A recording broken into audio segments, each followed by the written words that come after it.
Hello friends, Namaskar. I am Grijesh Kumar with a new video based on remaining part of previous video which has been created for teaching English preparation.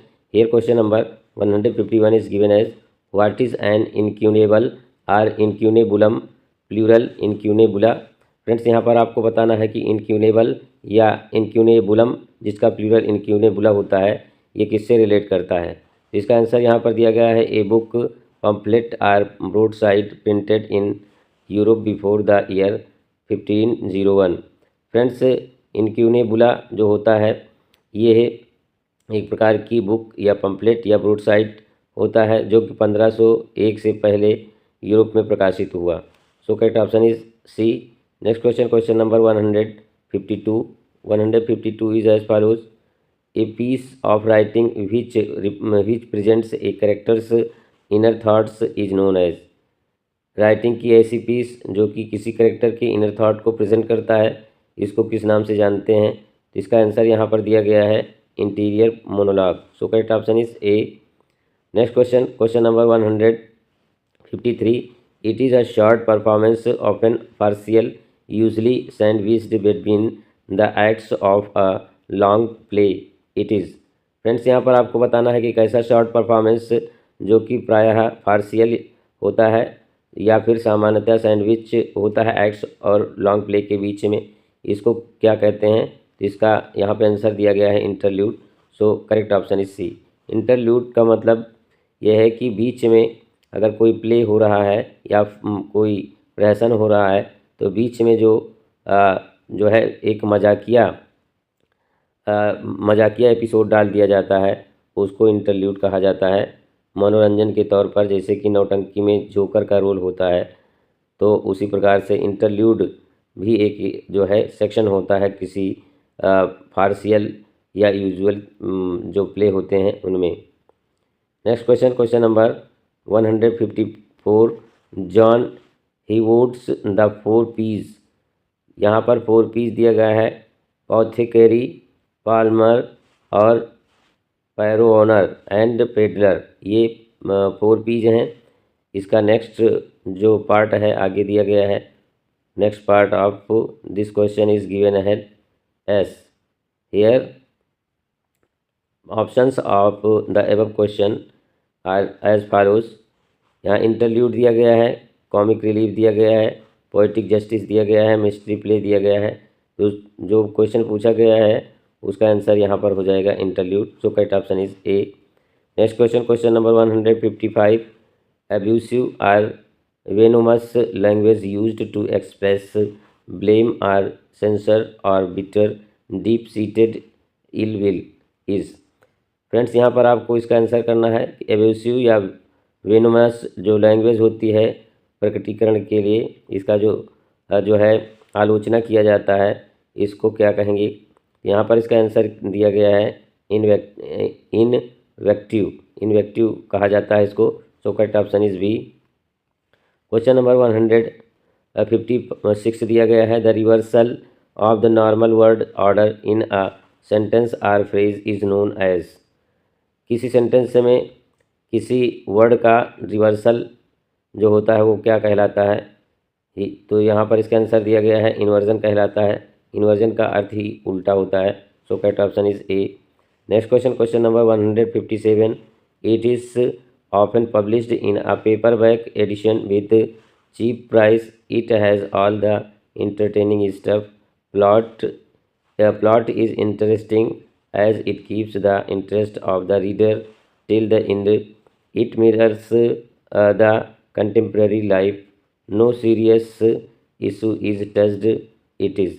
Friends यहाँ पर आपसे पूछा जा रहा है कि एक ऐसा पेपरबैक जो प्रायः पब्लिश करवाया जाता है, एडिट करवाया जाता है, जो बहुत ही सस्ता होता है, इंटरटेनिंग होता है और इंटरेस्टिंग होता है रीडर के लिए, इसको किस नाम से जाना जाता है। तो इसका यहाँ पे आंसर दिया गया है जंक फिक्शन, एक प्रकार की कहानी होती है।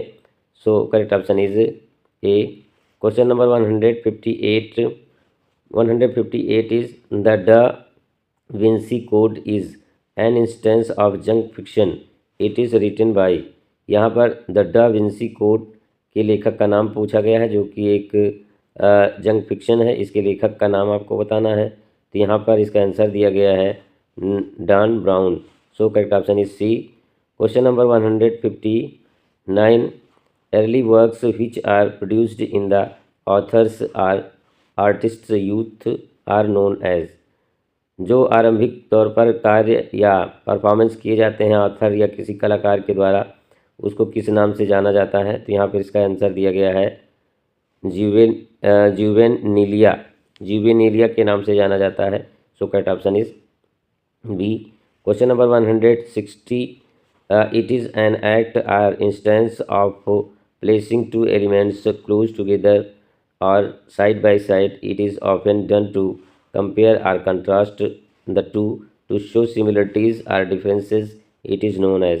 फ्रेंड्स, यहाँ पर आपसे पूछा जा रहा है कि एक ऐसा एग्जाम्पल जो कि एक एलिमेंट के लिए जो है दो एलिमेंट्स के लिए ये यूज़ किया जाता है साइड बाय साइड, और प्रायः ये जो है कंट्रास्ट या सिमिलरिटी या फिर डिफरेंसेस को बताता है।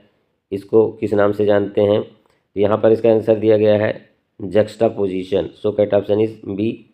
Question number 161. The example of kitchen sink drama is. Very important है ये टीजीटी के लिए। किचन सिंक ड्रामा का एग्जाम्पल आपसे पूछा जा रहा है। इसका आंसर यहाँ पर दिया गया है Osborne's look back in anger. So correct option is C. Next question, question number 162. Kunstlerroman is an artist novel. It is a class of Wilden's Roman or apprenticeship novel. It deals with the youth and development of an individual who becomes or is on the threshold of becoming a painter, musician or poet. The best example is. यहाँ पर ये जो दिया गया है कुंस ले Roman और विल्डन्स Roman या फिर अप्रेंटिसशिप, ये नॉवेल जो है किसके एग्जाम्पल हैं ये आपको यहाँ पे बताना है।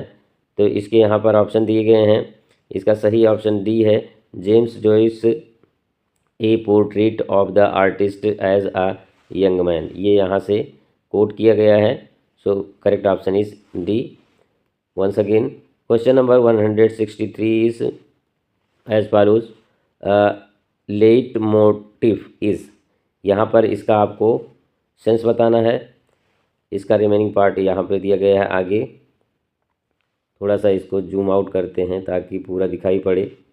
यस, तो इसका यहाँ पे सही आंसर हो जाएगा, दिया गया है a recurrent theme throughout a musical और literary composition associated with a particular person, idea और सिचुएशन।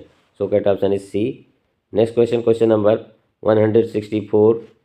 थोड़ा सा जूम आउट करते हैं, जूम इन करते हैं इसको।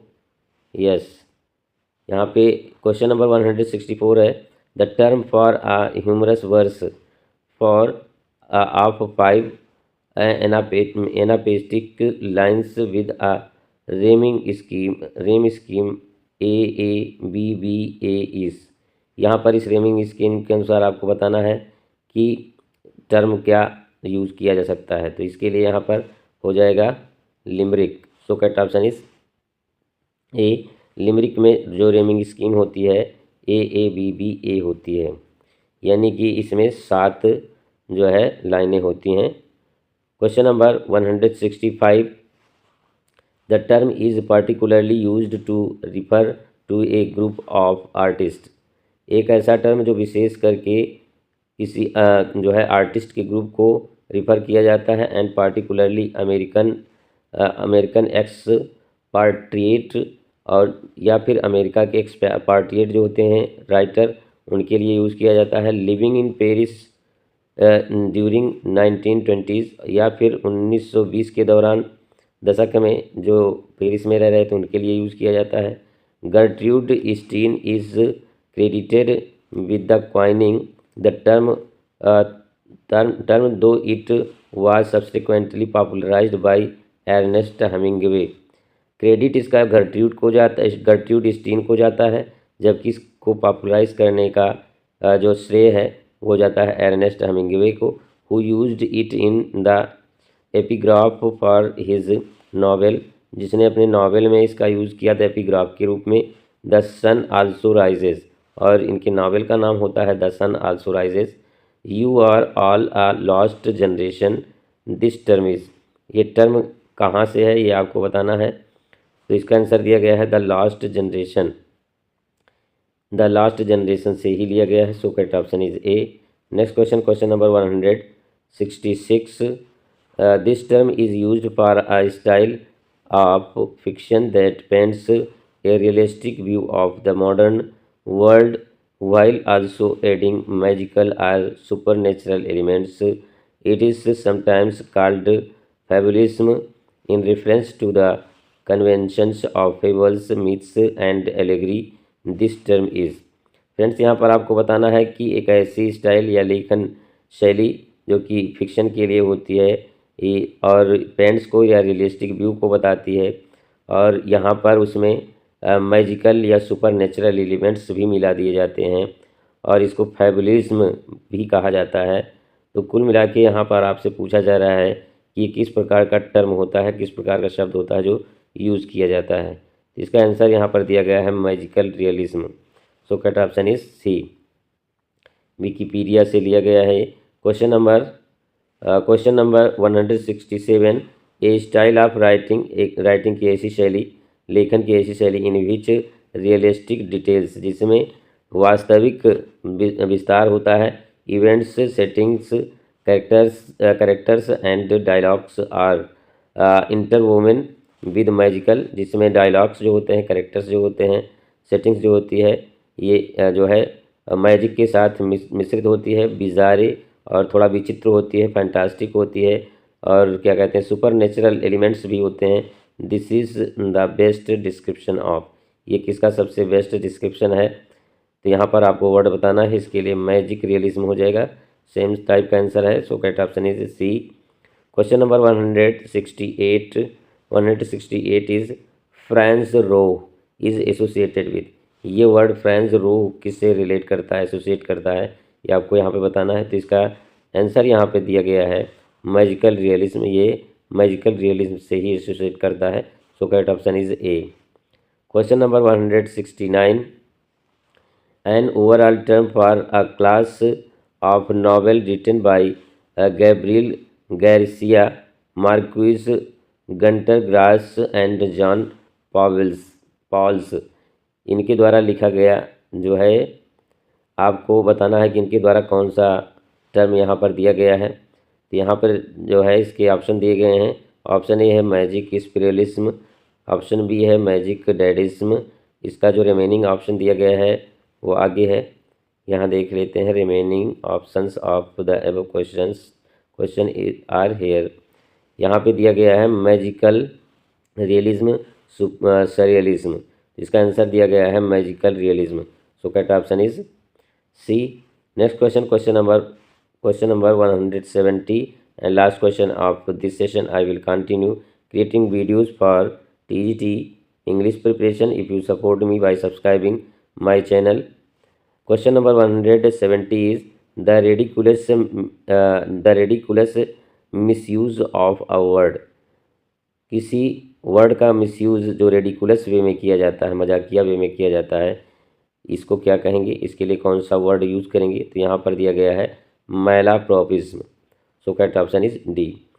फ्रेंड्स, यहाँ पर एक क्वेश्चन है आपके लिए होमवर्क के तौर पर कि मैलाप्रॉपिज्म की डिफिनीशन आप जो है कमेंट के माध्यम से बताएं।